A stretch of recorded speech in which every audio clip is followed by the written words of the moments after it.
자, 그 다음 지문 재료역학이에요. 생각해보니까 10월걸 니네가 좀 어려워하네. 자, 바로 갑시다. 구조물은 부재를 바탕으로 구성되는데, 구조물이라는 개념하고 그 다음에 부재, 쉽게 얘기하면 구조물은 그 건축물 자체 이런 거 만들어진 건물 얘기하는 거고요. 부재는 거기에 사용되는 재료를 얘기하는 겁니다. 외부에서 작용하는 힘 하중을 받습니다. 구조물은 하중에 파손되어 영구적으로 변형되니까 설계할 때 부재에 가해질 하중과 부재 허용 하중을 계산해야 되는 거죠. 얼마나 하중이 가해질지, 그 다음 얼만큼의 허용을 할 건지, 더 많이 가면 안 되니까. 허용 하중은 구조물의 안전을 위해 부재에 허용되는 하중의 최대값, 허용 하중 개념이 나왔어요.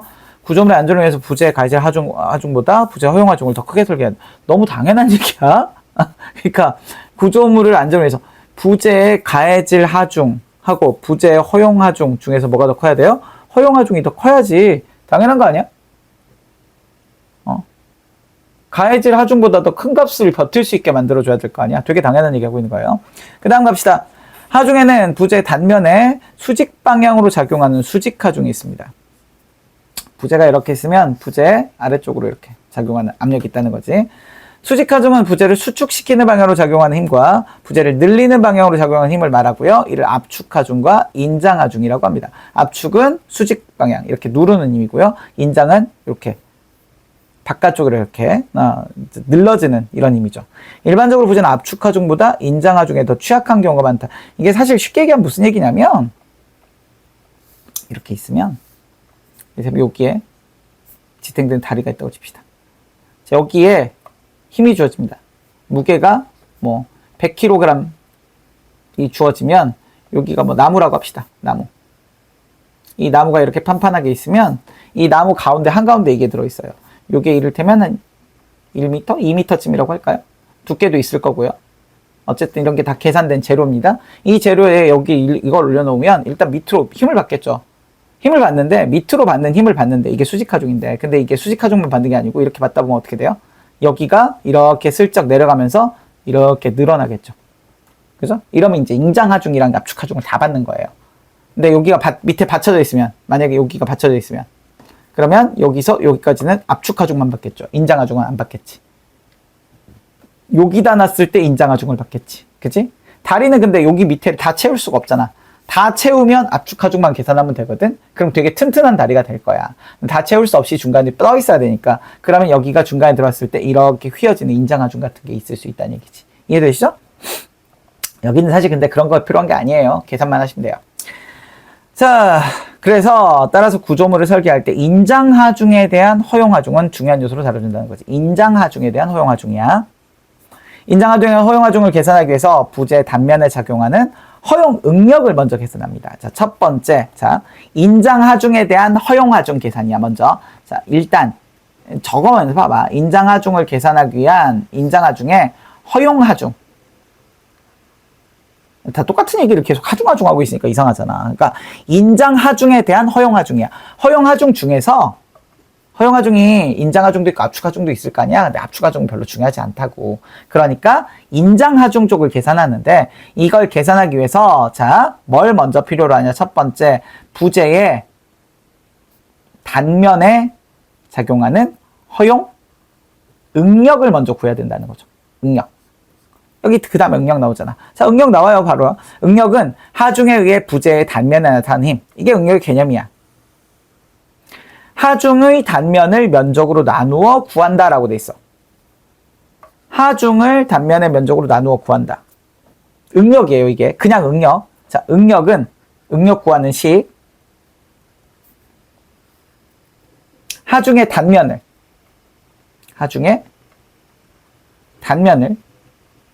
면적으로 나누어 구한다라고 이미 정리했어요. 응력의 개념.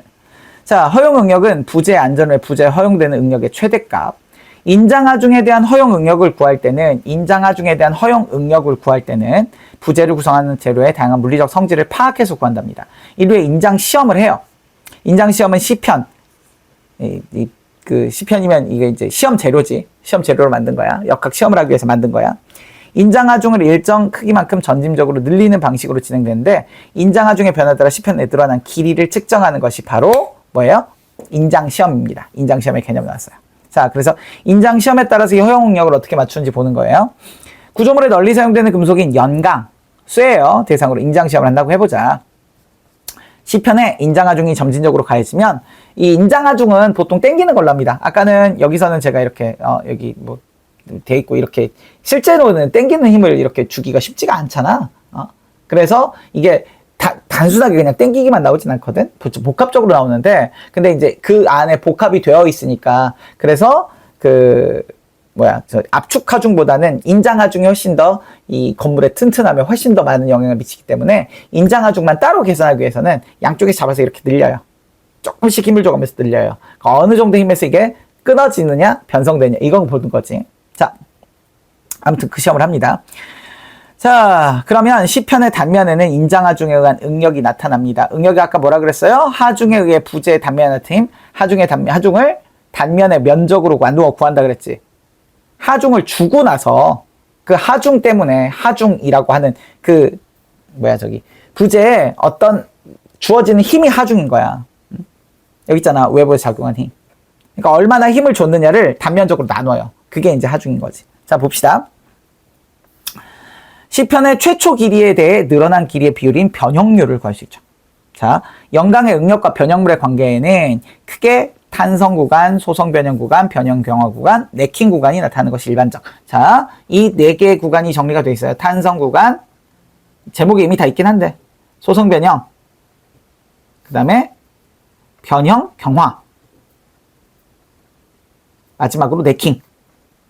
이렇게 네 단계로 나뉘어 있다는 얘기죠. 자, 탄성은 너무 쉬워요. 탄성 구간에서 인장하중을 점진적으로 증가시킬 때 응력이 증가함에 따라 C편의 변형률이 증가해요. 응력 증가, 변형률도 증가, 응력과 C편의 변형률은 비례. 응력이 늘어날수록 C편의 변형률도 늘어납니다. 이 구간 재료에 탄성이 작용하는 구간이니까 이 구간 C편의 인장하중을 제거하면 다시 돌아옵니다. 여기까지는 아무 문제가 없는 거죠.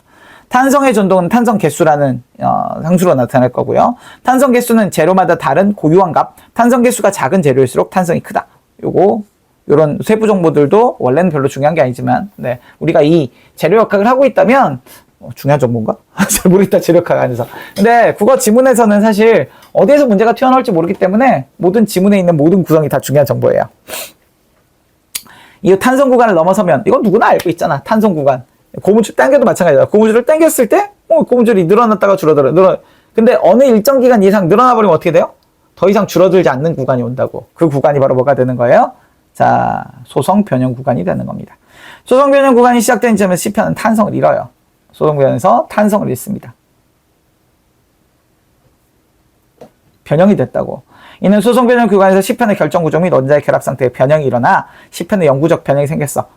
소성 변형 구간이 시작되는 지점의 응력을 항복 응력이라고 해요. 그럼 여기까지 일어나면 되겠냐 안 되겠냐 건물은? 안 되지. 건물은 이게 일어나면 안 되지. 소성 변형 구간에서 C편의 변형률이 급격하게 증가. 네, 아까는 비례적으로 증가, 근데 이번엔 급격하게 증가. 여기는 비례, 여기는 급격.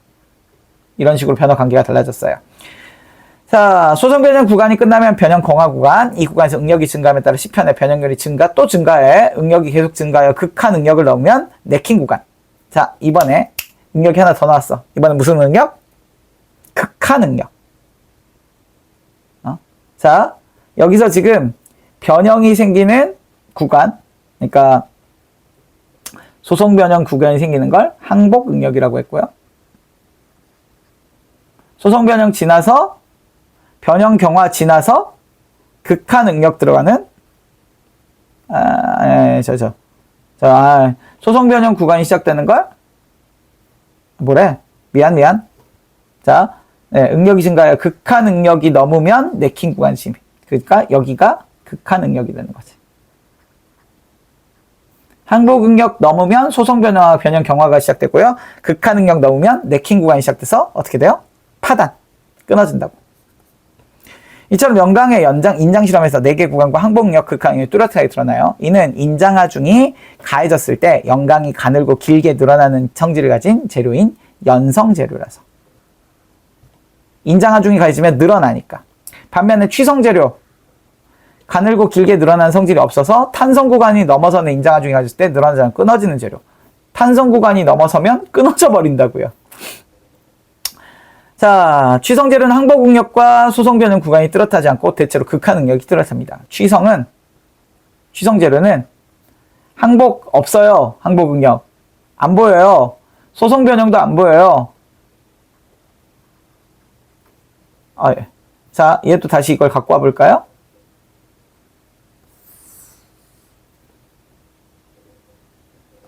자, 여기다가 붙여놓고 한번 계산해 봅시다. 자, 여기서 항복응력이 와야, 이거. 항복응력이 와야 뭐 한다 그랬어요? 소송변형, 변형경화 들어온다고 했는데, 자, 다시 구분을 해줄게요. 연성재료 같은 경우에는 이렇게 가능한데, 취성재료는 어떻게 된다고요? 이건 연성재료의 취향이고, 자, 다른 색으로. 취성재료는 그럼 어떻게 되냐? 취성재료는 탄성 구간이 없다고. 탄성 구간을 넘어서는 인장 하중이 가해졌을 때, 요거 없고, 요것도 안 보이고, 그냥 거의 바로 네킹으로 들어가는. 그러니까 변형경화 네킹으로 바로 넘어가는 소송 변형 구간이 드러나지 않는다고. 그래서 취성재료는 극한응력이 뚜렷해요. 반면 연성재료는 항복응력도 보이고 극한응력도 보이는 거지. 자, 그 다음 보세요. 부재가 하중에 파손돼 영구적으로 변형되는 것을 예방하기 위해 재료의 특성에 따라 먼저 허용응력을 산출해야 돼. 일반적으로 연성재료는 항복응력, 취성재료는 극항력을 안전계수로 나누어 허용응력을 구한다. 자, 봐봐. 그럴 수밖에 없는 거라니까. 연성재료는 항복응력을 기준으로 해야지. 그래야 소송변형, 변형경화까지 나오면 안 되는 거니까. 그 다음 취성재료는 극한응력을 안전계수로 나누는 거지. 허용응력을 이렇게 나누는 거니까. 허용응력을 이렇게 구해요. 자, 연성재료하고 취성재료가 구해야 되는 이 방법들이 항복응력과 극한응력이라는 얘기가 여기서 각각 나왔으니까 확인하면 되고요. 안전계수는 부재가 하중에 의해 파손되어 영구적으로 변형되지 않는, 그러니까 안전계수라는 건 특정 숫자인 거예요. 그러니까 이걸 우리가 이미 구해져 있는 거니까 굳이 이걸 우리가 고민할 필요는 없어요. 자, 안전계수는 허용응력이나 항복응력이나 극한응력보다 낮추기에 2를 초과하는 값으로. 이게 더 낮아야 될 거야, 허용응력이. 허용력이 더 낮아야지, 얘네가 더 커야지. 그러니까 그 안에 안전하게 이렇게 들어갈 수가 있지. 자, 안전계수가 클수록 허용응력은 낮아집니다. 당연한 얘기죠. 허용응력을 구한 후에 허용응력에 대한 부재의 단면의 면적을 곱해요. 허용응력을 구해요. 자, 일단 허용응력을 먼저 구해요. 허용응력을 어떻게 구한다고요? 자, 허용응력은 이퀄 안전계수가 있고요. 안전계수로 뭘 나눠요?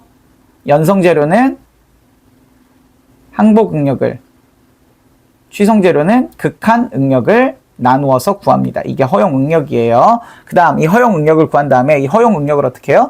부재 단면 면적을 곱해요. 그러면 뭐가 나와요? 허용 하중이 나온대요. 그러니까 단면의 면적이 넓으면 허용하중이 커진다, 뭐 이런 얘기가 나오겠지. 당연한 거 아니야? 면적별로 이렇게 나올 거야. 그러면 이제 우리가 이걸 통해서 문제를 한번 정리를 해보자고요. 자, 27번 문제. 윗글을 이해한 내용으로 적절하지 않은 거. 이해가 아니지. 우리는 다 알고 있어요. 유리는 늘어나지 않는다. 왜? 취성재료다. 구조물 설계할 때 가해질 하중과 허용하중 계산해야 된다. 탄성계수는 고유한 값이고 탄성계수가 작은 재료일수록 탄성이 크다. 이거 본문에 나와 있었다. 수직하중은 부재 단면 수직방향, 압축하중과 인장하중으로 구분된다. 아직까지 틀린 게 없는데 부재는 인장하중보다 압축하중에 취약한 경우가 많으므로 뒤집혔지? 이런 건 틀릴 이유가 없지? 그치? 인장하중은 구조... 뭐라는 거야? 압축하중이 취약한데 뭐 말도 안 되는 소리야. 그 다음 28번 넘어가자. 자, 28번 인장시험에 대해서 정리했습니다. 자, 연강을 가지고 시험했고요. 자, 뭘 구하려고요? 인장에서 허용하중을 구하려고 만들었겠지. 허용하중인가? 인장시험 하는 이유가 요거 응력, 허용하중이래. 허용응력 구하려고. 자, 인장하중의 변화에 따른 연강 응력과 변형의 관계를 4개 구간 탄성, 소성 변형, 변형경화, 네킹으로 나누었습니다. 이거 나누면 끝난 거잖아. 그치? A. 연강의 다양한 물리적 성질을 확인한다. 문제 없습니다. 자, 연강 10편에 저해진 인강하중을 제거한다면 원래대로 돌아가는 게 탄성 구간. 연강 탄성을 잃으면 변형률이 급격하게 증가한다. 탄성을 잃었으니까 급격하게 증가하지. 이게 여기서는 비례적으로 증가하다가 여기는 급격하다라고 아까 이미 얘기가 나와 있었던 거야. 그지? 4번 응력이 증가하여 D. 연강 10편에 파단 현상이 발생한다. D에? 파단은 여기 아닌가? 여기는 변형 경화잖아. 경화 딱딱해진. 깨지기 바로 직전인 거야. 네킹이 깨지는 거고. 그 다음 영광10편의 변형이 계속하다가 파편이 완전히 끊어진다. 이게 파단이잖아. 똑같은 소리라고 있어. 야, 여기서 이미 파단이 발생했는데 여기서 파단을 뭐하러 얘기하냐? 그래서 여기 파단이 발생한다는 4번이 틀렸다라는 걸 확인할 수 있죠. 네킹에서 파단이 발생합니다. 그 다음에 19번 문제. 기억의 이유로 가장 적절한 거. 되게 쉬운 문제다 이거. 기억이. 왜냐면 기억이 아까 어디였지? 여기. 안정계수가 클수록 허용하중은 낮아진다라 그랬잖아. 허용응력은 낮아진다. 하중이래 자꾸. 자, 왜냐면 안정계수가 크면 이 안정계수가 크면 나누는 값이 커지니까 위에 허용응력이 작아지는 거잖아. 아니 너무 뻔한 거 아니냐고. 이미 여기서 식으로 나와 있잖아. 야, 여기 나와 있다. 여기. 안정계수가 크면 요게 허용응력이 작아지는 거 너무 당연한 거 아니냐고. 자, 근데 이걸 식으로 쓰래. 아이 나 진짜. 야, 이게 무슨 의미가 있냐? 그냥 나오는 거지. 정답 바로 가. 3번. 허용응력이라는 것 자체가 항복응력이나 그게 안정계수로 나누잖아. 이게 분모야. 분모가 커지면 당연히 전체 값이 작아지지. 뭐 이게 문제라고. 그지? 아주 간단한 문제. 그 다음. 자, 윗글의 내용을 이야기한 학습자료의 일부예요. 학생의 반응을 적절하지 않은 거 골라달라고 했어요. 그럼 아는 거 잘 골라봅시다.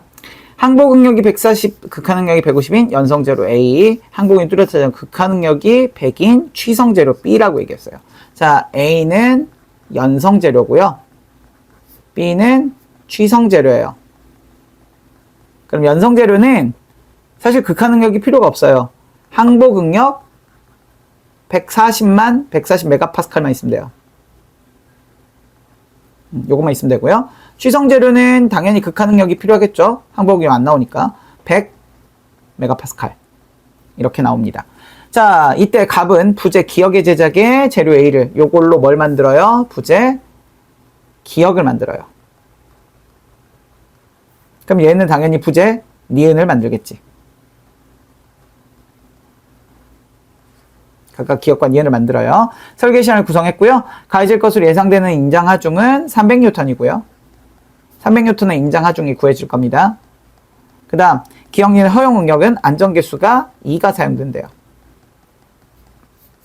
이렇게 정보가 주어졌어요. 그 다음 여기 이미 나왔어. 자, 사실 허용하중은 안 나와도 되는 거예요. 이거 여러분들이 계산할 수 있어야 될 거예요. 이거 안 나와도 되는 거예요. 허용하중은 어떻게 계산해요? 이거 두 개 곱하면 돼요. 그러니까 70 곱하기 10해서 700 나온 거고요. 700N. 50 곱하기 5해서 250N 나온 거예요. 그냥 여기 나와 있는 거야. 그러니까 이거 없어도 구할 수 있어야 돼. 빼도 구할 수 있어야 돼. 자, 그럼 가보자고. 이거 어떻게 계산하는지. 자, 기억은 니은보다 부재 허용되는 하중의 최대값이 크게 설계되어 있다. 너무 당연하잖아. 기억은 700N이잖아. 허용하중이. 그러니까 당연히 크지. 자, 기억과 니은의 허용응력을 구하기 위해서 A는 항복응력, B는 극한응력을 안정계수로 나누었다. 아까 이미 얘기했어요. A는 항복, B는 극한이라고. 왜? 연성인가 취성이니까. 그 다음 3번. 기억은 예상되는 인장하중에 대한 응력이 예상되는 인장하중이 뭐야? 기억에 예상되는 인장하중은 700이지. 자, 여기에 대한 응력을 A의 항복 응력보다 작다 그랬어. A의 항복 응력은 얼마야? 140이야. 140 메가파스칼. 그런데 700이 아니야 이게. 인장하중에는 응력은 그럼 뭐야? 응력은 뭘로 나눠야 된다 그랬어. 자, 그럼 이건 우리 앞에 있는 식을 다시 보자고. 응력에 대한 식이 있어. 응력은 하중을 단면의 면적으로 나누면 돼. 자, 다시 어떻게 한다고요? 응력은 하중을 단면의 면적으로 나누면 돼.